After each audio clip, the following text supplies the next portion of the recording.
Hi ಎಲ್ಲರಿಗೂ ನಮಸ್ಕಾರ. Special ಆಗಿ ಕನ್ನಡಿಗರಿಗೆ ನಮಸ್ಕಾರ. ಇವತ್ತು ಸ್ವಲ್ಪ ಹೊರಗೆ ಹೋಗೋದಿತ್ತು, ನಾನು ಟೆಂಪಲ್ಗೆ ಹೋಗ್ತಿದ್ದೆ. ಸೊ ಹಾಗಾಗಿ ರೆಡಿಯಾಗಿದ್ದೆ. ಇದು ನನ್ನ ಔಟ್ಫಿಟ್ಟು. ನಾನು ಮೊನ್ನೆ ಮೀಶೋಲಿ ಒಂದು ಟಾಪ್ ರಿವ್ಯೂ ಕೊಟ್ಟಿದ್ನಲ್ಲ, ಶಾರ್ಟ್ ಕುರ್ತಿ, ಅದು ಇದು ಅದ್ರ ಮ್ಯಾಚಿಂಗ್ ಮೀಶೋಲ್ಲಿ ಬ್ಯಾಗ್ ತೊಗೊಂಡಿದ್ದೆ. ಇದು ನನ್ನ ಔಟ್ಫಿಟ್ಟು. ಆ್ಯಂಡ್ ಹಾಗೆ ಹೋಗ್ತಾ ಇದ್ವಿ. ನಮ್ಮ ಸುಂದ್ರಿ ನೋಡಿ ನಿಮಗೆ ಹಾಯ್ ಹೇಳ್ತಾಳೆ. ಸುಂದ್ರಿ ರೆಡಿಯಾಗಿ ಏನೋ ತಿನ್ಕೊತ ಕುಂತ್ಬಿಟ್ಟಿದ್ದಾಳೆ. ನಾವು ಸೀದಾ ಹೋಗ್ತಿರೋದು ಇಲ್ಲಿ ನಿಯರೆಸ್ಟು ಬನ್ನೇರುಘಟ್ಟ ಹತ್ತಿರ ಒಂದು ಆಶಾಪುರ ಮಾತಾಜಿ ಟೆಂಪಲ್ ಅಂತಿದೆ, ಅಲ್ಲಿಗೆ ಹೋಗ್ತಾ ಇದ್ವಿ.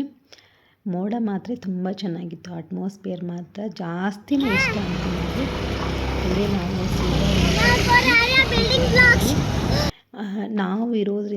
ನಾವು ಇರೋದಕ್ಕೂ ಇದು ದೂರಕ್ಕೂ ಒಂದು 23 ಕಿಲೋಮೀಟರ್ಸ್ ಅಷ್ಟೇ.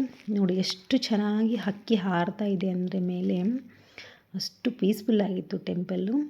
ಹಾಗೆ ಗ್ರೀನ್ರಿ, ಆಮೇಲೆ ಅವ್ರು ಮಾಡೋ ಭಜನೆ ಅದೆಲ್ಲ ತುಂಬಾ ಮನಸ್ಸಿಗೆ ನೆಮ್ಮದಿ ಕೊಡ್ತಾ ಇತ್ತು. ಮೇಯ್ನಾಗಿ ಹಕ್ಕಿ ನೋಡಿ ನಂಗೆ ತುಂಬಾ ಇಷ್ಟ ಆಯಿತು. ಹಾಗೆ ಸೀದೆ ಒಳಗಡೆ ಹೋಗ್ತಾ ಇದ್ವಿ. ಆಮೇಲೆ ಬಿಸಿಲೊಂದು ಇದ್ದಿಲ್ಲ ಅಲ್ಲ, ಸೊ ಜಾಸ್ತಿನೇ ಇಷ್ಟ ಆಗ್ತಿತ್ತು. ಒಳಗಡೆ ಹೋಗಿ ಸ್ವಲ್ಪ ಕೂತ್ಕೊಂಡು ದೇವ್ರ ದರ್ಶನ ಎಲ್ಲ ಮಾಡಿಕೊಂಡು ಬರೋಣ ಅಂತ ಹೋದ್ವಿ. ಒಳಗಡೆ ನೋಡಿ ಈ ಥರ ಎಲ್ಲ ಟೆಕ್ಸ್ಚರ್ ಇದೆ. ಇದು ಸ್ಟ್ರೇಟ್ ಮಾತಾಜಿ ಟೆಂಪಲ್ ಇದೆ. ಆ ಕಡೆ ಈ ಕಡೆ ಒಂದು ಚಿಕ್ಕದು ಗಣೇಶ ಮತ್ತು ವೀರಾಂಜನೇಯ ಅಂತೇನೋ ಒಂದಿತ್ತು.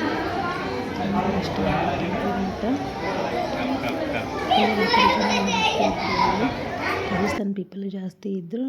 ಹಾಗೆ ದರ್ಶನ ಮಾಡಿಕೊಂಡು ಬಂದ್ವಿ. ಊಟಕ್ಕೆ ಹೋಗೋಣ ಅಂತ ಹೋಗಿದ್ವಿ. ಸ್ವಲ್ಪ ಊಟದ್ದೆಲ್ಲ ಟೈಮ್ ಆಗಿಬಿಡ್ತು. ನಮ್ಮ ಸುಂದರಿ ಜಾರುಬಂಡೆ ಆಟ ಆಡಿ ತಿರ್ಗಿ ಹಾಗೆ ಹಸಿವಾಗಿತ್ತು ಅಂತ ಹೇಳಿಬಿಟ್ಟು ಕಾರಲ್ಲಿ ನಿಪ್ಪಟ್ಟು ತಿನ್ಕೊಂಡು